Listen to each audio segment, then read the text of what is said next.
નમસ્કાર દર્શક મિત્રો, કેન્દ્રની નવી એનડીએ સરકારમાં કોને કયું મંત્રાલય મળશે તે આ વખતે ભાજપ માટે મુશ્કેલ કોયડો બન્યો છે, જેનો ઉકેલ લાવવા ભાજપ પ્રમુખ જેપી નડ્ડાના નિવાસસ્થાને સિનિયર નેતાઓની બેઠક યોજાઈ હતી।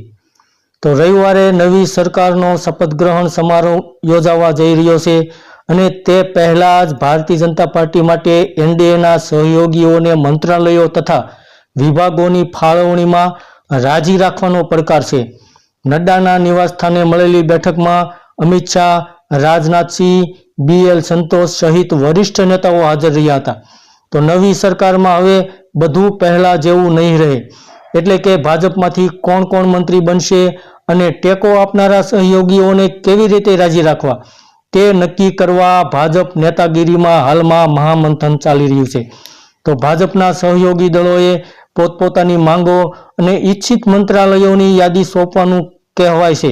નાના દળો પોતાને ઓછામાં ઓછું એક મંત્રી પદ આપવામાં આવે તેમ ઈચ્છે છે। તો ચંદ્રાબાબુની ટીડીપીની 5 થી 6 મંત્રાલય અને એક રાજ્ય મંત્રાલય તથા નીતિશની જેડીયુની પણ 3 કે 4 મંત્રાલય પર નજર હોવાનું મનાય છે। તો હાલમાં નવી સરકારમાં કોને મંત્રાલય મળશે તેને લઈને હાલમાં ભાજપ સામે મોટો પડકાર આવી રહ્યો છે। ધન્યવાદ દર્શક મિત્રો।